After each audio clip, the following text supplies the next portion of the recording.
Zlatan warned Mbappé, but he didn't listen. Kylian Mbappé. He just needs to focus on football. That's the only thing he needs to do. Zlatan delivered the line that Real Madrid is paying for today. He made the right choice for PSG, not for himself, because he put himself in a situation where he is bigger than the club. You are never bigger than the club. At just 20 years old, after winning League One Player of the Year, Mbappé was already threatening the board. I feel the time has come to take on bigger responsibilities. Zlatan went directly to Nasser Al-Khelaifi. If you give him that power, you will destroy him. A player has to feel that there is a structure above him. For Zlatan, what was happening in Paris was football heresy. His parents become lawyers, they become agents, and that is the problem. That is where you lose yourself. Zlatan's philosophy is simple. Authority is earned in the dressing room. But respect is nothing you ask for. Respect is something you take. So it depends on you. The moment Mbappé started using his contract to impose himself, he lost the respect of that dressing room.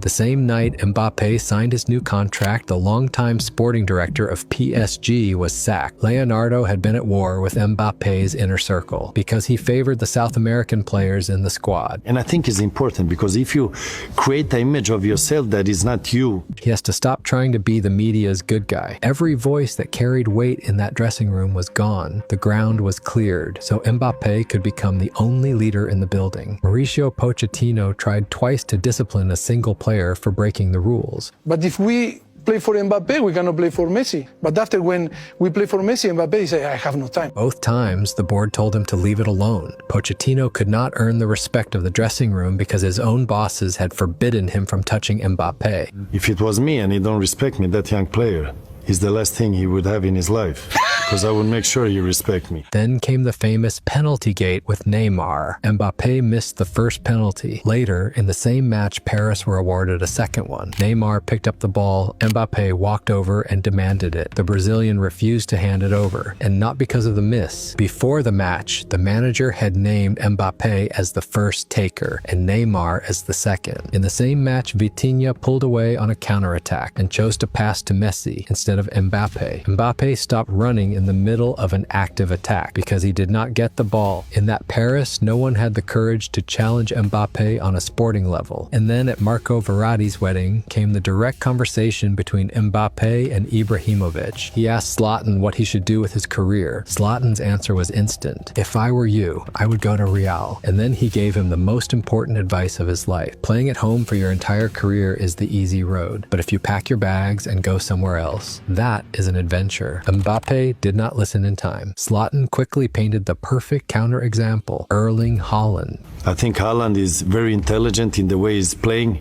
He doesn't touch the ball more than he needs to, and I think he's in the perfect environment. He is obsessed only with scoring goals. He doesn't try to do things he can't do. He doesn't want to be a playmaker. That was not just praise for Haaland. It was a precise diagnosis of Kylian Mbappé. In Paris, Mbappé wanted to be everything. Haaland stayed a football soldier, and that is exactly why he fits inside Guardiola's system. Mbappé had spent years convincing the world that Paris was not good enough for him to win the Champions League. Ibrahimovic had identified the cultural and structural problem of Paris years before. Luis Enrique met it head-on the pitch. C'est ma dernière année au Paris Saint-Germain. When it became clear at the start of 2024 that Mbappé was leaving, Luis Enrique did something Pochettino was never allowed to do. He started taking him off in the 60th minute, leaving him on the bench in important league game. His answer was direct. When I decide he plays, he plays. When I decide he doesn't, he doesn't. My job is to do what is best for this team, and I am convinced we will be a much better team next season. Half of Europe expected PSG to collapse, but the opposite happened. Players like Vitinha could finally breathe because there was no longer pressure to feed every single ball to Mbappé. Luis Enrique introduced a new philosophy. He did revolution in football, not only Paris Saint-Germain. The club had been held hostage by his 40 goals a season. I would rather have 4 players who score 12 goals each than 1 player who scores 40. After the disaster of the Messi, Neymar, Mbappé trio, the Qatari owners realized the world saw them as a plastic club, and they did not bring in another superstar. Ousmane Dembélé in Spain had been a synonym for injuries, missed training sessions, and unfulfilled potential. What happened to Dembélé is the crowning piece of evidence that Ibrahimovic was right when he said the corporation destroys a footballer's identity and that work creates it. Luis Enrique transformed Dembélé into a working machine and the engine of the team. The result?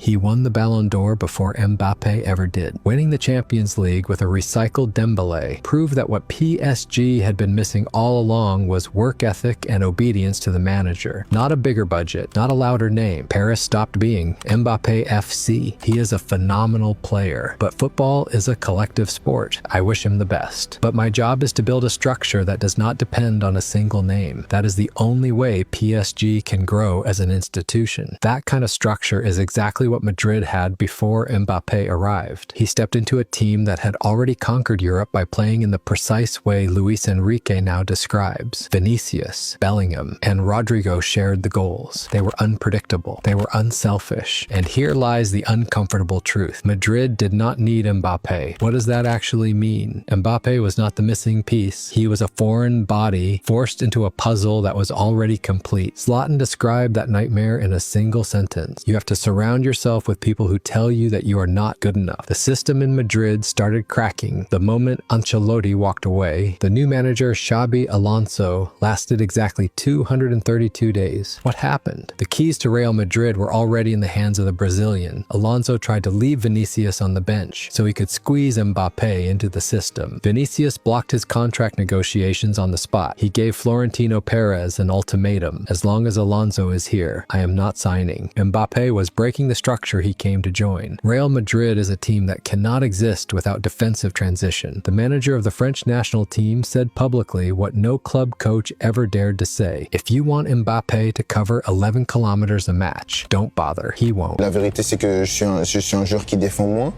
et parfois ça peut être un problème. The statistics were there, but after 2 full seasons in Madrid, not a single major trophy, and in the place where he was no longer the bottleneck, the Champions League finally arrived. Paris destroyed Inter 5-0, the biggest win in the history of a Champions League final. The trophy he left to chase at Real Madrid was lifted by his old teammates without him. 2 consecutive finals for Paris after his departure. So what happens in Madrid when Mbappé is not in the starting 11? The attack flows back through Vinicius. Real Madrid won 2-0 away at Espanyol. Vinicius scored both goals. Against Atletico Madrid, Mbappé played only the final 26 minutes. Vinicius scored twice again, but El Clásico revealed the true diagnosis. Ibrahimovic had warned that a player loses his identity the moment a corporation is built around him. A man whose ego is a global brand giving lessons about ego. Zlatan had a giant ego that played for the team. He always pulled pressure on himself to take it off his teammates. When the system was breaking, Zlatan demanded the ball. Mbappe's ego suffocated his teammates to feed his own statistics. They sacrificed their collective identity, and it cost them the championship. Zlatan warned Mbappé, but he didn't listen.